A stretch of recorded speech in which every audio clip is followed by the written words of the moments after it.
ఓం శ్రీ గురు పరబ్రహ్మణే నమః.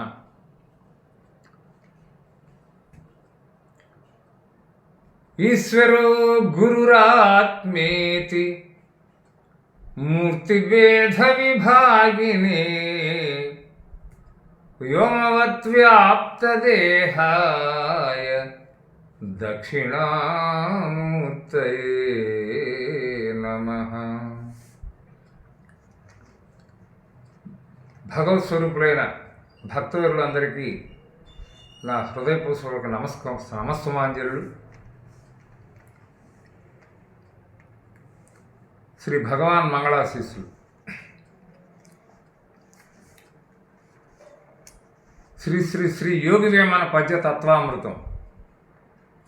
అన్ని దానములను అన్నదానమే దొడ్డ, కన్నవారి కన్న ఘనులు లేరు,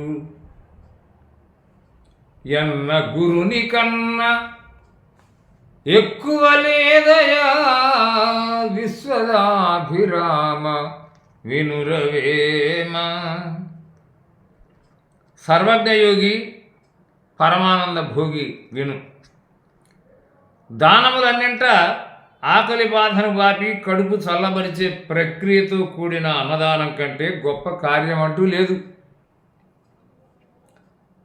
బిడ్డలను సాటిలేని ప్రేమతో పెంచి పోషింపగల కన్నవారి కంటే ఎక్కువగా చూసేవారు కూడా ఈ లోకంలో వేరెవరూ లేరు. అలా ఉండరని కూడా పెద్దలు అంటూ ఉంటారు. ఈ సత్యజ్ఞాన విషయం విస్మరింపరానిది. అలాగే ఆలోచిస్తే గురుదేవుని కంటే అధికమైన గొప్పతనం కూడా వేరెవ్వరికీ లేదని, తను ఉద్ధరించే గురువు కంటే పూజ్యుడు కూడా ఉండడని వేమన మహాయోగి తెలియపరుస్తున్నాడు. దానములలో అన్నదానానికి మించింది లేదు. తనకు జన్మనిచ్చిన తల్లి కంటే ప్రేమించదగింది లేదు. ఇలానే ఆలోచిస్తూ పోతే తను ఉద్ధరించే గురువు కంటే పూజింపదగిన వాడు కూడా ఈ లోకంలో లేరు. అన్నమే పరబ్రహ్మమని, అందరిల్లుగా అంటే ఆకలికి కూడా పరబ్రహ్మమేరా బిడ్డ అని జగన్మాత అర్కపురీశ్వరి జిల్లెళ్ళమూడి అమ్మ పలికింది. పలకడం కాదు, ఎందరెందరికో దీనులకు ఆకలి బాపి సేద తీర్చి ఆధ్యాత్మికంగా భిక్ష పెట్టింది. కాబట్టి అన్నం ప్రతి జీవికి తాత్కాలిక ఉపశమనమనే అనుకున్నా ఆకలి బాపగలిగి ఆవేదన తీర్చగలది గాన అన్నం పరబ్రహ్మం అన్నారు. కన్నవాళ్ల కంటే గొప్పవాళ్ళు ఈ ప్రపంచంలో మరొకరు ఉండరు. ఎందులో కనగా తల్లి తన గర్భమందు 10 నెలలు ధరించి నానా శ్రమలు కోర్చి ప్రసవించి ప్రసవ వేదన పడుతూ బిడ్డను పోషించి కంటుంది. అలాగే తండ్రి వారిని ఏ విధంగా పెంచాలనో చదివించాలనో ఆ విధంగా అట్టి కన్నబిడ్డలను చక్కగా తీర్చిదిద్దుతూ ఉంటారు. కేవలం బ్రతుకుదేరు విద్యలనే కాక బ్రహ్మ విద్యా సంపదను కూడా పొందడం కోసం బ్రహ్మవేత్తల దగ్గర విద్యాబోధనం కావించడంకై అన్వేషించి చేర్చుతూ ఉంటారు. కానీ గురువు గొప్పతనమును గురించి తెలియపరచి జన్మరాహిత్యమును ప్రసాదించే మార్గాన్ని ప్రవేశింపజేస్తాడు. అట్టి తల్లిదండ్రులు ఈ లోకమున అరుదుగా ఉన్నారు, కానీ అసలు లేనేలేరు అనుటకు అవకాశం కూడా లేదు. కావున దేనికైనా పురాకృత పుణ్యం ఆవశ్యకమై ఉంటుంది. ఈ విషయమున గురుదేవులదే ఆధిక్యత అని వేమన బ్రహ్మజ్ఞత స్పష్టం చేస్తున్నది. లోకంలో చాలామంది దానములు ఎన్నో చేస్తుంటారు. అటువంటి వాటిల్లో అన్నదానం శ్రేష్టమైందిగా పెద్దలు పేర్కొన్నారు. అంత మాత్రాన ఎవరికి పెడితే వారికి పెట్టరాదు. అన్నదానం ఆకలి కొన్న వారికి పెట్టాలి. ఎందుకంటే అది కడుపు చల్లబరుస్తుంది, ఆత్మ సంతృప్తిని ఇస్తుంది. మరి అటువంటి అన్నదానం చేయాలి. మరి ఎటువంటి అన్నదానం చేయాలి అంటే ఆధ్యాత్మిక జ్ఞానంతో కలిపి అన్నదానం చేయాలి. అది మిక్కిలి దొడ్డది, శ్రేష్టమైంది. ఊరికే అన్నదానాలు చేసి రకరకాల చిత్రపటాలతో అంటే ఫోటోలు తీసుకొని జనులకు ఎర్రబుచ్చి ధన సంపాదన చేసే కళ్ళగురువులను నమ్మకండి అంటున్నారు వేమన్న. మనలను కన్న తల్లి మనకు శరీరం ఇచ్చిందంటే ఆ శరీరంతో ధర్మాన్ని సాధించుకోగలందులకు వీలు కల్పించిన తల్లి కంటే గొప్పదైన వస్తువు వేరెందున కాగడాలు పెట్టి వెతకినా కనబడదు. అలాగే ఈ జన్మన అహంకార దురభిమాన మాయ నుండి కడతీర్చి మరి భక్తి జ్ఞాన కర్మ వైరాగ్యాలు తద్వారా అభ్యాస ఆచరణం నేర్పి ఉద్ధరించి కైవల్యం చేర్చే గురువు కంటే అధికమైన ఈశ్వరత్వం ఈ సృష్టిలో ఎన్నడూ ఎక్కడా లేనేలేదు అని మహాయోగి వేమన్న గురువు యొక్క గొప్పతనాన్ని, తల్లిదండ్రుల గొప్పతనాన్ని, అన్నదానం యొక్క మహిమను తెలియజెప్పారు. దానమసగు కన్న ధ్యానంబు మది హెచ్చు, దేనమొసగు కన్న తెలివి హెచ్చు, తెలివి కన్న ఆశ తెగవేసినది హెచ్చు, విశ్వదాభిరామ వినురవేమ. పుష్కర సదృశ, ఓ పాపనాశ, ఓ యోగీశ విను. దానమిచ్చి అహంకర్తృత్వం లేకుండా ఈశ్వరార్పణంగా సమర్పించాలనుకోవడం మంచిది. అట్లు కానప్పుడు యోగి అయి ధ్యాన రూపంగా ఆత్మను సేవించుకోవడం ఇంకా మంచిది. అట్టి ధ్యానం కంటే సాక్షాత్కారం అన్నది అన్ని చిక్కులను పోగొట్టి మనుష్యుని శాంతి కాముకుని చేస్తుంది. ఇన్నిటికీ ఆశాపాశములు తెగవేసి నిర్భయుడై ఉండటం కంటే మోక్షమునకు ఇంకా దగ్గర మార్గం అనేది అధికాధికమైనటువంటిది వేరేది లేదంటున్నాడు ఆత్మయోగి వేమన. మొదటి పాదం ధ్యానమునకు బదులు దేనంబు అని వికృతి రూపంగా వాడాడు. కొన్నింటిలో పాఠాంతరం కూడా ఉన్నది. పరుసమినుము సోకి బంగారమైనట్లు, కపురంబు జ్యోతి కలిసినట్లు, పుష్పమందు తావి పొసగినట్లగు ముక్తి, విశ్వదాభిరామ వినురవేమ. మాతృపితృ సహిత దేవత భ్రాంతిరహిత భావాభావ వివర్జిత విను. పరుసము ఇనుమును ఆకర్షింపజేసి ఆ ఇనుమును తాకి బంగారంగా చేయునట్లుగా, కర్పూరం వెలుగుతూ వెలుగుతూ జ్యోతిలో విలీనమైపోయిన రీతిగా, పుష్పం విరియగానే అందుండి సువాసన బయల్పడినట్లుగా ముముక్షువునకు మోక్షం అనేది సర్వత్రా సహజంగా సిద్ధించుతున్నది. ఇందేమాత్రం సందేహం లేదు. పునరావృత్తి రహిత నిర్వికార నిరంజనమే కర్తవ్యమని అమృతమయ సూచన అద్భుతంగా ఈ పద్యంలో వేమన మహాయోగి కవి మనీషిగా చెప్పడం జరిగింది. మాటలాడవచ్చు మనసు నిల్పగరాదు, తెలుపవచ్చు తన్ను తెలియరాదు, సూర్యబట్టవచ్చు సూర్యుడుగారాదు, విశ్వదాభిరామ వినురవేమ. పరమాత్మ పరబ్రహ్మ స్వరూపమైన వేమ విను. అఖండ జ్ఞానం అంటే మూలం లేని గుర్తెరిగే శరీరం కొంత నీచంగా కొంత ఊర్ధ్వంగా మార్పు చెందుతూ ఉంటుంది. జీవేశ్వరుడిగా జగద్రూపంగా వస్తూ పోతూ ఉంటుంది. ఇట్టి దాన్ని లేకుండా చేసేవాడే సత్యగురువు. ఆ మనిషి తనకు తాను సర్వజ్ఞుడనని ఎన్ని మాటలనైనా మాట్లాడవచ్చును. కానీ తన మనస్సును మాత్రం పరమాత్మ యందు మళ్లించి క్షణమాత్రమైన నిలపడానికి ప్రయత్నించాడు. శాస్త్రాలను చదివి ఎన్ని లోతులైనా ఇతరులకు తెలుపడానికి సమాయత్తం అవుతూ ఉంటాడు. కానీ తను గురించి తాను మాత్రం తెలుసుకోలేడు. కత్తిని ఖడ్గాన్ని చేత ధరింపగలడే కానీ శత్రువర్గాన్ని తునిమి అంటే చంపి కార్యసాధకుడుగా తన శౌర్యాన్ని ఇసుమంత చాటలేడు. అనగా మానవుడు కార్యసాధకుడై తనలో ఉన్న అంతర్గత శత్రువర్గాన్ని అంతరింపజేసి ఆధ్యాత్మిక జ్ఞాన మార్గంలో సంప్రదాయబద్ధుడై మోక్ష మార్గాన్ని చేజిక్కించుకొని బ్రహ్మానంద పరవశుడు కావాలి. అదే మన జీవన లక్ష్యమని వేమన ఆకాంక్షతో కూడిన ఆత్మ తత్వోపదేశం చేస్తున్నాడు. అంటే ఎన్నైనా మాట్లాడవచ్చు, ఏ విధంగానైనా తెలపవచ్చు, కానీ తను తెలుసుకోరాదు. కత్తి అయితే పట్టుకుంటాడు కానీ సూర్యుడు మాత్రం కావడానికి తన దగ్గర శౌర్యం అది దైవదత్తం, కాబట్టి ఊరకనే కత్తి పట్టంగానే సరికాదు అంటాడు వేమన. చచ్చననుచు చావుకు అగచెడు దీనజనుల విర్రి తెలుపరాదు, ప్రాణమునకు మృత్యుబంధములుండునా విశ్వదాభిరామ వినురవేమ. యోగిరాజా, పరబ్రహ్మ స్వరూప విను. చచ్చిపోయాడు అని చావును గురించి మిక్కిలి దుఃఖానికి గురయ్యే మూర్ఖులు అనేక మంది ఉంటారు ఈ లోకంలో.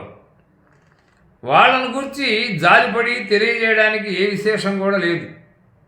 ఎట్లంటే ప్రాణమనే దానికి మృత్యువని బంధములని ఉంటే కదా అసలు ఊహించి తెలియజేయడానికి.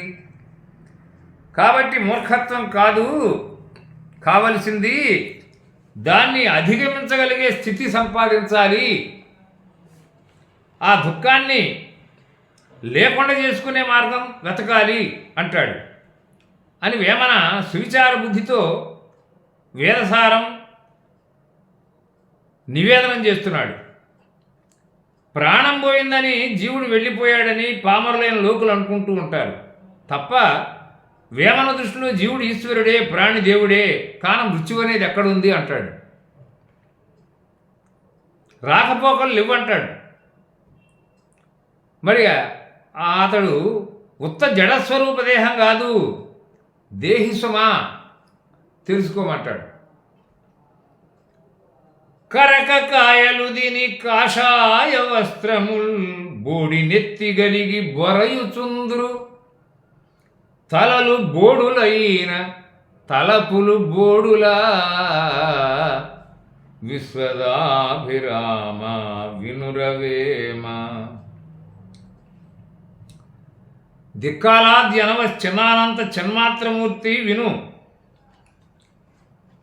ఈ లోకం చాలా విచిత్రమైంది.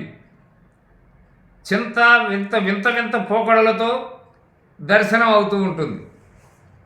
బాహ్యంగా శరీరాన్ని కాషాయ వస్త్రాలతో నింపుతూ ఉంటారు, ఆహారంగా కరక్కాయలు తింటుంటారు, తలలు బోడి చేసుకొని చాలా సుందరంగా కనపడుతూ ఉంటారు. అంతేగాని మనస్సు మాత్రం సంకల్ప వికల్పరహితం కాకుండానే ఉంటుంది. ఎందుకు ఈ వేషాలు, ఈ చేదు తిండ్లు అని మానవుని కపట స్వభావాన్ని దుయ్యబట్టి మందలిస్తూ ఉన్నాడు వేమన్న. బాహ్యంలో ప్రాణవాయువుకై ఆరాటపడుతుంటారు, కానీ గాలి సురటీలు అంటే పంకాలు వాడుతుంటారు. తమ యందున శ్వాస నియమాన్ని ప్రాణవాయువు అని పాటించి మనశ్చలనాన్ని అరికట్టలేరు కదా. కాబట్టి తలలు బోడులైనా తలపులు బోడులు ఎలా అవుతాయి అని వేమన ప్రశ్నించి నిలదీస్తున్నాడు అందరినీ. వేషభాషలెరిగి అని తొలిపాదం పాఠాంతరం. ఈ కాలపువాడు ఎవడో విడిమిడి చదువరి పనిగట్టుకొని చేసుకున్న పాఠాంతరం ఇది అయి ఉండొచ్చు. లేడనినను లేడు లేనే లేడు, కాడు కాడటన్న కానెగాడు, తోడటన్న తోడనే తోడగు విశ్వదాభిరామ వినురవేమ. విశ్వేశ్వర విశ్వరూప విను. భగవంతుడు సర్వాంతర్యామి, అంతర్బహిష్య తత్సర్వం వ్యాప్య నారాయణ స్థిత అని మనం మంత్రపుష్పం చదువుతుంటాం. ఆయన లోపల వెలుపల సర్వమునందు వ్యాపించి నారాయణుడు స్థితుడై ఉన్నాడు. ఇటు వారిని గ్రహించని అజ్ఞానులకు ఉనికికి ఏమాత్రం భగవంతుడు లేడనే కదా. కావున వారికి లేకుండానే ఉంటాడు. సంశయగ్రస్తులకు అనగా భగవాను ఉనికి శంకించే వాళ్లకు ఆయన ఎందునా ఏమీ కాకుండానే పోతాడు. కానీ ఆయన నిశ్చయంగా నాకు తోడై ఉన్నాడు అన్న విశ్వాసం కలిగిన వాళ్లకు, భక్తులకు వెంటనే అన్నింటా అంతటా తోడయ్యే ఉంటాడు. అనగా సర్వజ్ఞుడై, సర్వరక్షకుడై, సర్వదా రక్షించుతూనే ఉంటాడు. ఇది పరమసత్యం.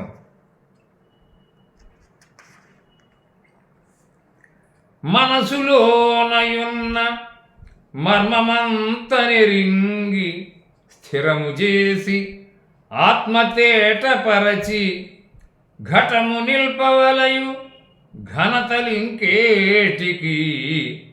విశ్వదాభిరామ వినురవేమ. ప్రవృత్తి నివృత్తి మూలరహిత గురు సామర్థ్యాస్తి సహిత ఓ వేమ విను. అంతరంగంలో ఉన్న అంతరాన్ని పసిగట్టి చెదరనీయకుండా దాన్ని బుద్ధి వశం చేసి శుద్ధపరిచినట్లయితే ఇతరములైన సమానములు ఏవీ అవశ్యం కావు. శరీరం నిలిపే ప్రయత్నం ఒక్కటే ఇక మిగిలి ఉంటుంది. దానికేమి కాదు తెలుసుకోమని వేమన నిర్విరామ ఆత్మసందర్శన సదాశయ మార్గాన్ని సచ్చిద్రూపంగా తెలియజేస్తున్నాడు. ఏవం బుద్ధే పరం బుద్ధ్వా సంస్థభ్యాత్మానమాత్మనః ఇంద్రియాణి పరాణ్యాహు ఇంద్రియేభ్యః పరం మనః అని భగవద్గీత చెప్తూ ఉంది. మనసస్తు పరాబుద్ధి యో బుద్ధే పరతస్సు సహా అని భగవానుడు గీతను అర్జునుడికి బోధించాడు. మరి పరమార్థం ఏమిటి, రహస్యం ఏమిటి? వేమన తన పద్యం ద్వారా ఇదిగో ఈ విధంగా విశదీకరిస్తున్నాడు. శ్రీమద్ భగవద్గీతాదులు మహాత్ముల సంపాదకత్వంతో సప్తగిరి, శ్రీశైల ప్రభ, వేదాంత భేరి, మరి అనేకమైన గిరిధారి మొదలైన ఆధ్యాత్మిక పత్రికలు, వెలువడుతున్న సద్గ్రంథాలు, విశ్వ హిందూ ధర్మ పరిషత్తు, ధర్మ ప్రచార సంస్థలు మొదలైనవన్నీ 1 శరీరము, 2 మనస్సు, 3 ప్రాణము, 4 బుద్ధి, 5 ఆత్మ, ఇలా మనస్సులోనే మర్మమంతా దాగి ఉన్నది. దాన్ని గుర్తెరిగి స్థిరత్వాన్ని పొంది ఆత్మ ద్వారా జ్ఞాన సముపార్జనం చేసే ఈ శరీరాన్ని నిలిపినవాడు ఎవడైతే ఉన్నాడో వాడు మృత్యుంజయుడు. అలా రూపుదిద్దుకుంటాడు. అట్టి మృత్యుంజయునకు ఇతరమైన డంబాచారాలతో ఎటువంటి అవసరం లేదని, అట్టి పురుషుడు పురుషార్థాన్ని కలిగి ఉంటాడని, నిజమైన ధ్యాన సమాధులు అతడే కలిగి ఆచరిస్తూ ఉంటాడని వేమన శాంతి సమరస భావాలకు ఆలవాలమైనటువంటి జీవితాన్ని సుఖానందాలకు ఆస్పదమని చాటి చెప్పాడు. తీరు కమనీయం, రమణీయం, అద్భుతం, ఆనందమయం. ఇది శ్లాఘనీయం. తత్వజ్ఞాన కరదీపకగా వేమన చెప్పడం జరిగింది. శ్రీరామయనుడు మంత్రం తారకమని ఎరిగి మదిని ధ్యానపరుండై సారము గ్రోలిన నరునకు చేరువయై పరము పదము సేకురువేమా. కవి మనీషి విద్య కమ్మర కవిత హృదయ భవరోగ వైద్య ఓ వేమ విను. శ్రీరామానుడి 2 అక్షరాల మంత్రం సర్వమంత్రాల సారమని, తను తరింపజేస్తుందని, అంటే తారకమని విశ్వసించి హృదయ ధ్యానమందు ముద్రించి సారాన్ని చవిచూచే నరుడు ఎవడైతే ఉన్నాడో వానికి అందరాని ఫలం అంటూ ఏముంటుంది అని ప్రశ్నిస్తూ పరమపదం తప్ప కలుగుతున్నది కదా అంటున్నాడు. శ్రీరామ మంత్రం అంటేనే సకల బ్రహ్మ విద్యా స్వరూపం, త్రిగుణాతీతం. అనగా త్రిగుణాలలో సత్వంగా ఉండి రజస్తమో గుణాలు లేనిది, అనగా అరివర్గము నిద్రమత్తు లేనిది. అంటే కామ, క్రోధ, మోహ, లోభ, మదమత్సరాలు, అజ్ఞానము, అవిద్య, అవివేకం, అభిమానం, దుఃఖం, రాగద్వేషాలు ఇవేవీ లేనటువంటిది, స్తుతి నిందలు లేనిది. సర్వవేదోపనిషత్తు పురాణేతిహాస సార సంగ్రహం అంటున్నది. అంటే సహస్రనామ తత్తుల్యం రామనామ వరాననే అయినట్టుది. మరి ఇట్టి దానిని భక్తి శ్రద్ధలతో విశ్వసించి ధ్యానించిన శంకరులకు మరి ఆనందమయంగా భగవంతుడు రాముణ్ణే ధ్యానిస్తూ ఉంటాడు ఆ శివశంకరుడు. మరి సంశయాలకు తావీయకుండా తనను ఉద్ధరించి మోక్ష సామ్రాజ్యాభిషిక్తుని చేయనడంలో ఎటువంటి సందేహం లేదు. అగ్నులకు, పామరులకు, శాస్త్రజ్ఞులకు కూడా అతిశయోక్తులకు తావీయనటువంటిది ఈ సచ్చిదానందమయమైన తేజస్వరూపం శ్రీరామ మంత్రం అని గుర్తు చేస్తున్నది. రామనామం పలకటం కాక విన్నవానికి కూడా మోక్షమే కలుగుతుంది. మరి అసత్యానికి తావులేనిది శ్రీరామ మంత్రం అని రుజువై చెప్పబడుతున్నది. శ్రీ వశిష్ఠుడు, విశ్వామిత్రుడు, యాజ్ఞవల్క్యుడు, జనకాదులు శ్రీరామ మంత్రాన్ని గురించి శ్లాఘిస్తూ ఉంటారు అని చెప్పడానికి శాస్త్రాలే మౌనం వహించినాయి కూడా. ఆ శ్రీరామ మంత్ర మహిమను వేమన అఖండంగా సత్యస్ఫూర్తితో తెలియజెప్పారు. పరమశివుడు, హనుమ, వాల్మీకి, నారదుడు, శ్రీరామదాసు, త్యాగయ్య, కబీరు, అన్నమయ్య ఇత్యాదులు అనన్యభక్తి భావబంధుర అంటే అనన్యభక్తితో భావ దురంధర శోభితులు ఎందరో ఉన్నారు. మరి తెలుసుకోవాలంటే ఇది గురు అనుగ్రహం చేతనే తెలియబడుతుంది. ఇది సత్యం శివం సుందరం.